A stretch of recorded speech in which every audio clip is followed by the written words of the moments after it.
Budget 2025 budget आ चुका है।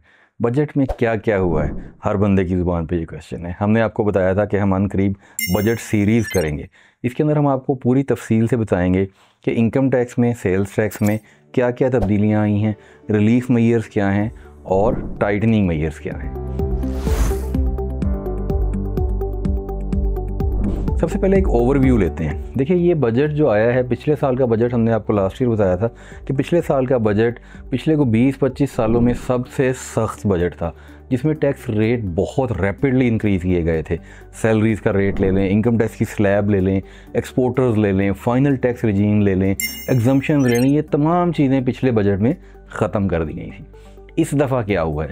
इस दफ़ा ओवरव्यू बजट का अगर आप लेते हैं ना, बिल्कुल सिंपलेस्ट वे में, तो ये ट्रस्ट गेनिंग की एक कोशिश है। लेकिन इसके अंदर क्या मसला है वो भी हम आपको बताते हैं। देखिए, ये बजट अपेरेंटली ये लग रहा है कि ये टारगेट कर रहा है उन लोगों को जो कि टैक्स नेट में नहीं है। यानी कि पहली दफ़ा बड़े अरसे के बाद एक ऐसा बजट महसूस हो रहा है जो कि टारगेट ओरिएंटेड है उन लोगों के लिए जो कि टैक्स नेट में नहीं है।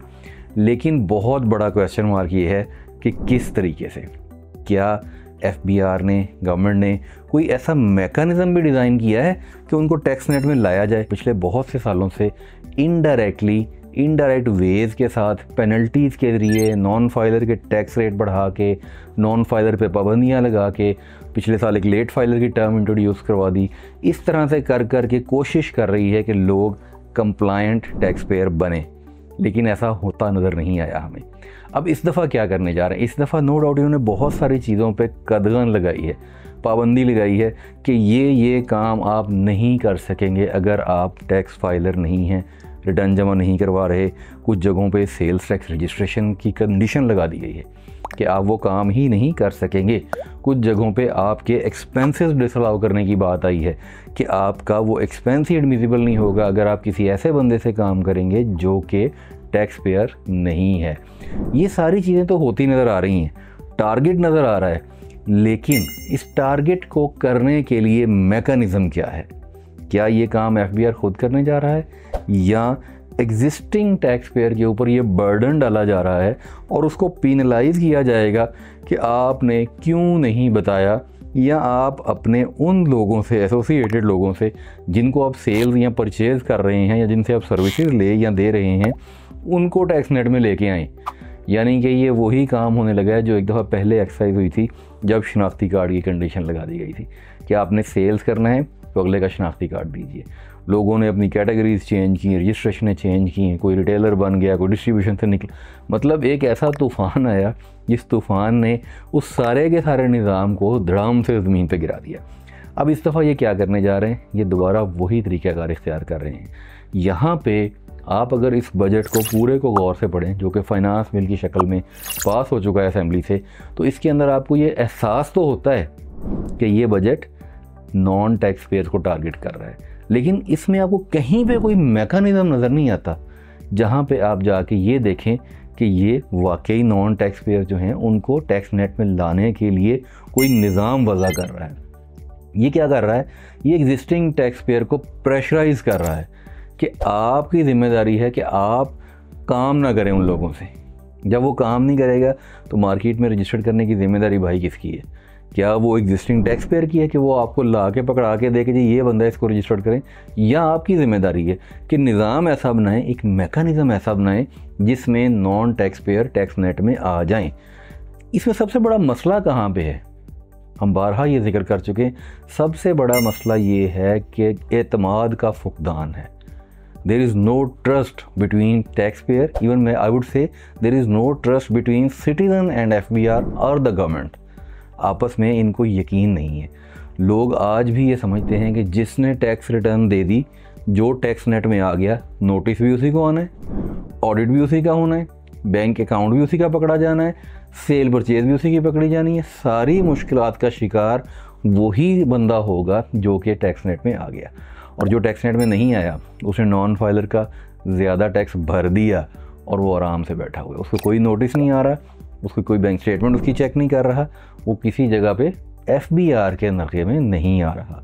तो ये वो फुकदान है एतमाद का जिसकी वजह से लोग आज भी अवॉइड करते हैं टैक्स नेट में आना।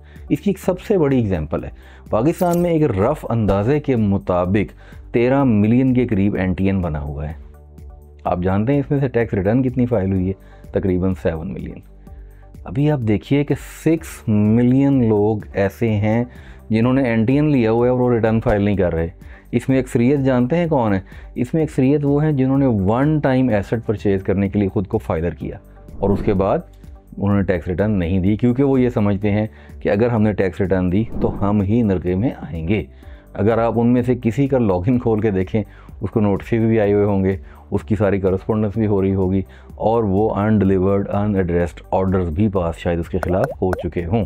अच्छा, उनके ख़िलाफ़ क्या एक्शन FBI ने लिया है? इसके साथ पैरेलल ज़रा आप कंपेयर कीजिए कि उनके ख़िलाफ़ FBI ने क्या एक्शन लिया है जो कि टैक्स पेयर हैं, जो कि एग्जिस्टिंग टैक्स पेयर हैं। अगर उनको कोई नोटिस आता है तो उनसे रिकवरी कैसे होती है, उनके बैंक अकाउंट अटैच कैसे होते हैं, उनको अपीलों के मुख्तलिफ फोरम में कैसे ख्वार किया जाता है। आप जानते हैं पिछले साल स्टे लेने पे भी 30% की कंडीशन आ गई थी हाई कोर्ट में।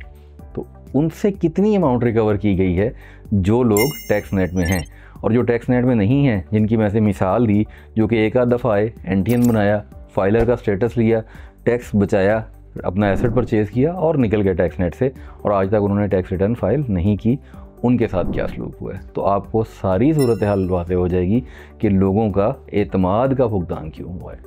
तो ये बजट का एक ओवरव्यू है जिसमें हमने आपको बताया कि बजट टारगेट ज़रूर कर रहा है उन लोगों को जो टैक्स नेट में नहीं है, लेकिन इसका कोई मैकेनिज़्म नहीं है। लोगों का ट्रस्ट गेन करने का कोई मैकेनिज़्म नहीं है। किसी जगह पे लोगों को ये फील नहीं आती कि हाँ, हम NTN बनाएंगे तो हमें ये फ़ायदा होगा। ऑल्दो इस बजट में एक और टाइटनिंग मेजर ज़रूर है कि कुछ जगहों पे अब आप बग़ैर NTN के, बल्कि अभी कुछ अर्सा पहले एक एलिजिबल पर्सन की डेफिनेशन आई है, बग़ैर प्रॉपर मेंटेनिंग ऑफ वेल्थ के आप एसेट ही नहीं ले सकेंगे। तो ये एक अच्छी चीज़ है, ये उन लोगों को बराबर ले आएगी, एट पार ले आएगी उन लोगों के जो कि टैक्स नेट में हैं सालों से, जो ऑडिट्स करवा रहे हैं, जो भुगत रहे हैं, जो चीज़ों को कंप्लाई कर रहे हैं, जो कंप्लाइंट टैक्स पेयर हैं, उनके साथ जो कि बग़ैर NTN के, बग़ैर सेल्स टैक्स के बिज़नेस कर रहे हैं। तो ये बजट का एक ओवरव्यू था। अगली एपिसोड में हम आपको स्टार्ट करेंगे इनकम टैक्स से और उसके बाद लेके चलेंगे सेल्स टैक्स की तरफ।